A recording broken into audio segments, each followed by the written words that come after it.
The air conditioner in your home is not the same kind of machine your parents owned. What used to be a simple circuit, thermostat calls, contactor closes, compressor runs, is now a network of control boards, inverter electronics, and proprietary sensors. One failed board, and the whole system goes dead. Not a worn part, a bricked machine. When your house hits 90 degrees, nobody comparison shops. You write a check, thousands of dollars under pressure, in one afternoon. Old systems failed like machines. Modern systems fail like laptops. And the industry built around that nightmare is counting on you not understanding the difference until it's too late. A home climate system is an instrument of basic survival.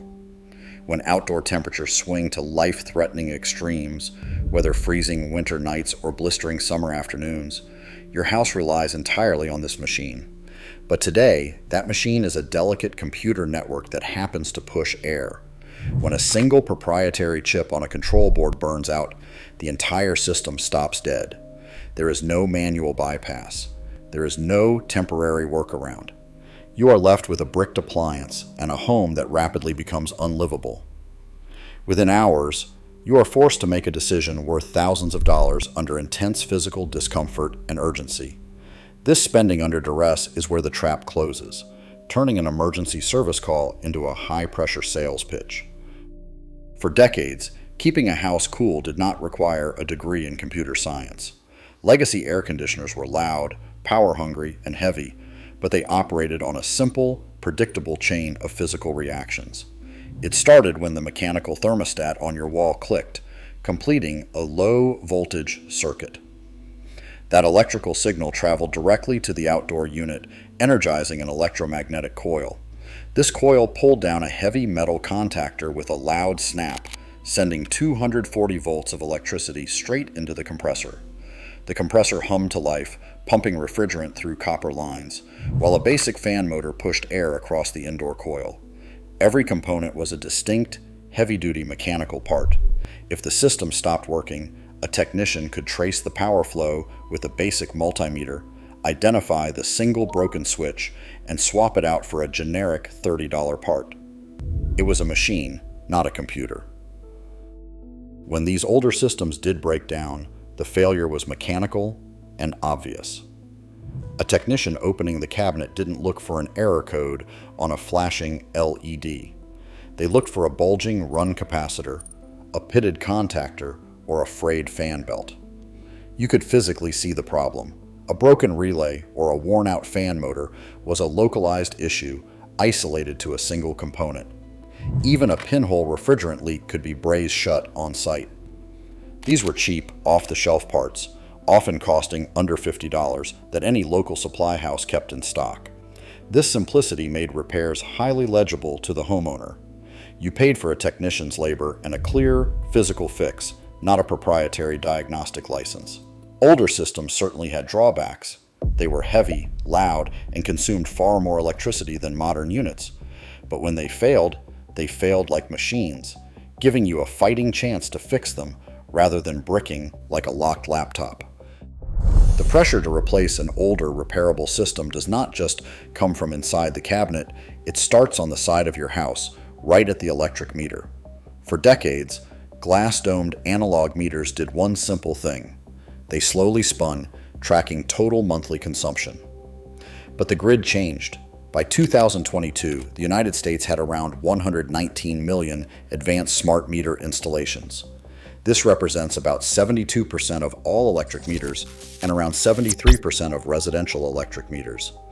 These digital devices do not just record how much power you use, they report exactly when you use it. This infrastructure enabled time-of-use pricing, specifically targeting the late afternoon and early evening window when families come home and HVAC demand naturally spikes. When rates double during these peak hours, running an older single-stage system becomes an expensive financial penalty. It transforms a functional, paid-for machine into an ongoing monthly liability, pushing homeowners to look for any high-efficiency alternative.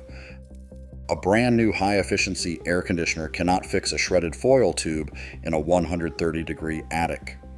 The Department of Energy and Energy Star warned that ductwork running through unconditioned spaces like attics, crawl spaces, and garages, leaks 30 to 40% of its heating and cooling energy before it ever reaches your living room. Homeowners buy expensive high SEER systems to escape soaring utility bills, only to end up spending thousands of dollars air conditioning the spiders and dust under their roofs. These thermal losses drain your comfort and your wallet before the first breeze hits your face. When 30% of your air escapes into the rafters, a machine with a perfect efficiency rating on paper becomes an expensive money pit in practice.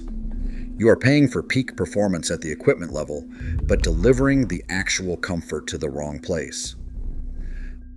On January 1st, 2023, the Department of Energy fundamentally changed how air conditioners are tested and rated, introducing the SEER 2 and HSPF 2 standards.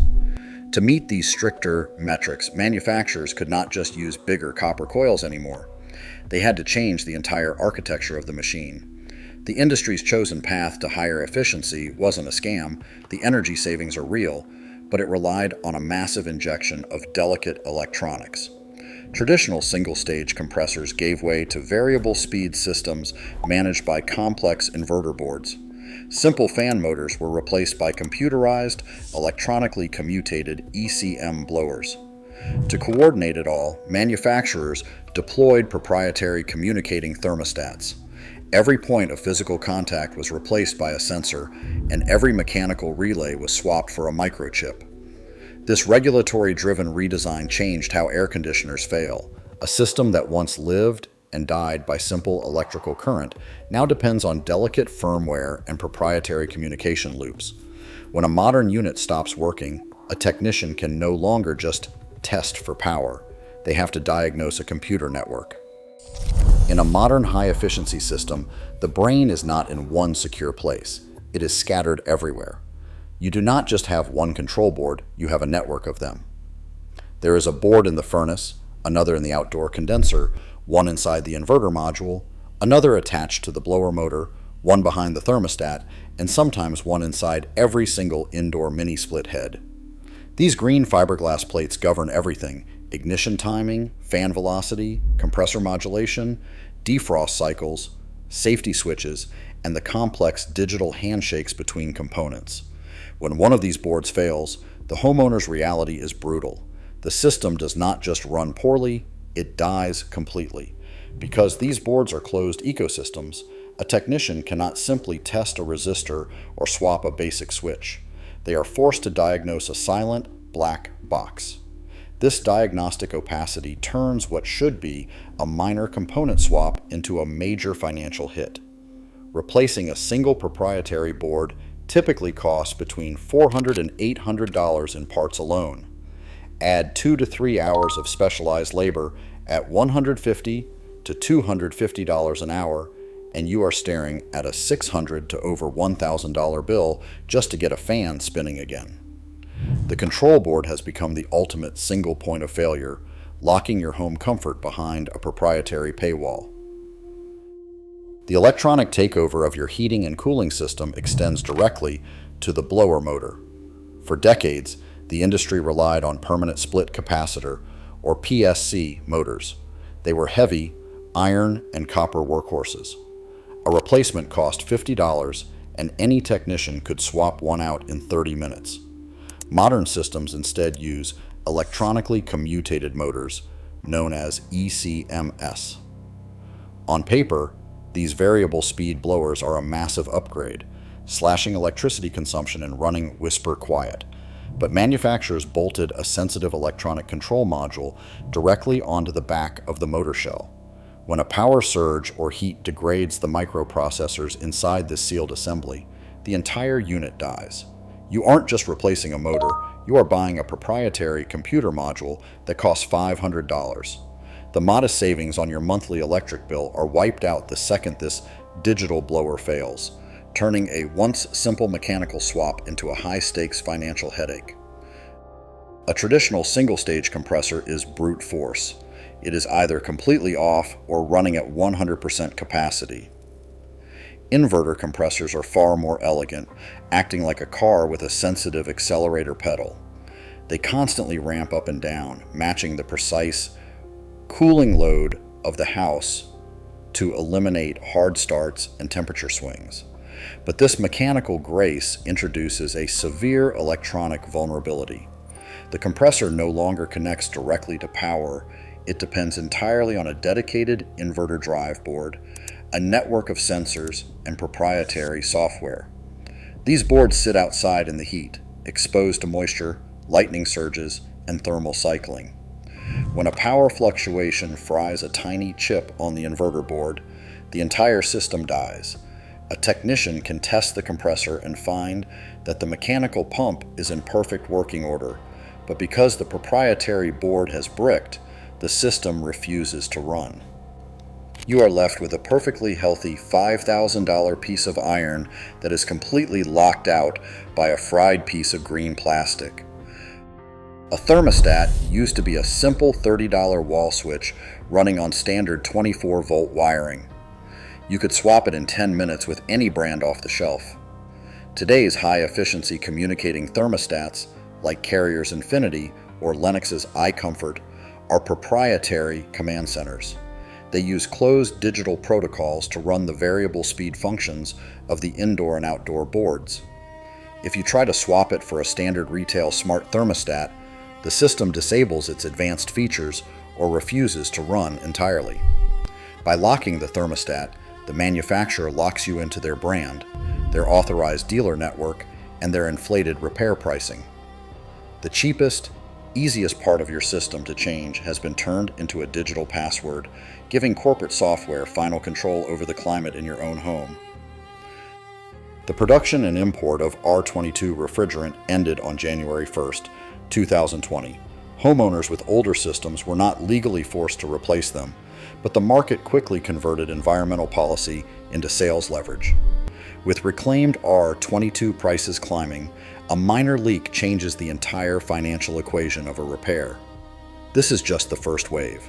The AM Act requires an 85% phase down of hydrofluorocarbons by 2036, and new restrictions beginning January 1st, 2025, limit certain high global warming potential refrigerants in air conditioning and heat pump equipment.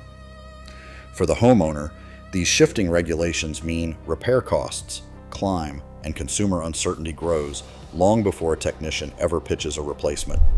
A simple leak is no longer just a mechanical fix. It is a ticking financial clock.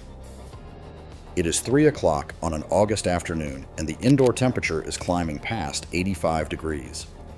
A service technician arrives, hooks up a diagnostic laptop, and reads the flashing red LED on the outdoor control board, error code E09.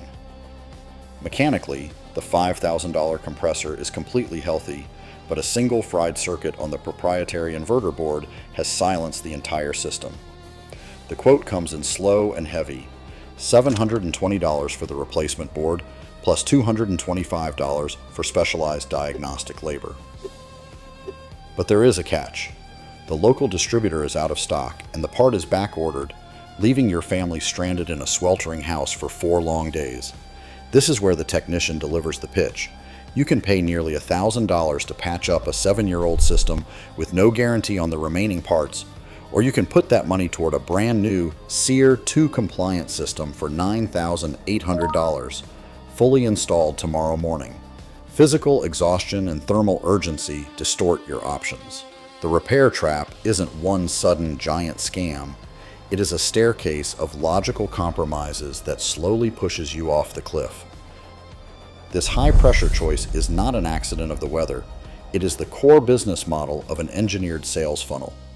Heating and cooling are survival needs, meaning when a system dies in July, calm comparison shopping is off the table.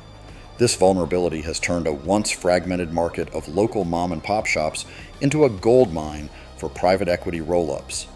Firms like BIP Capital and Bain Capital have quietly bought local brands, consolidating them into massive networks. Most individual technicians are not trying to scam you. They are honest trade workers caught in corporate gears. But parent companies enforce compensation structures that heavily reward full replacements over component repairs. Under this corporate model, a technician trying to salvage a board is actively fighting a system designed to sell you a brand new machine. Before signing a contract for a new system, protect yourself by treating the purchase like an industrial investment. Ask the sales representative for the exact replacement price of the main control board and the indoor blower motor. If they quote a proprietary communicating system, demand to know if the parts are kept in stock locally or if you will be left stranded during a summer heat wave. Whenever possible, choose simpler non-communicating 24-volt equipment that accepts universal thermostats and standard off-the-shelf parts. If you already own a high-efficiency inverter system, shield its delicate microprocessors by installing high-quality surge protection at the electrical disconnects. Address the real source of your energy bills by sealing leaky attic ductwork, which recovers up to 30% of lost capacity. Instead of paying to cool empty rooms all day, consider room-focused cooling strategies like efficient inverter window units or zone cooling for the spaces you actually use. When facing an expensive diagnosis, walk away from the immediate pressure, get a second opinion from an independent technician, and factor the unit's refrigerant history into your calculation before letting a sudden emergency force a $10,000 decision. Today, comfort is no longer a simple mechanical service. It is a locked, proprietary platform. When heating and cooling systems fail like fragile laptops, we lose more than just money. We lose the basic right of ownership. The question is whether we will demand repairable machines or accept lifelong dependency. Drop your perspective in the comments.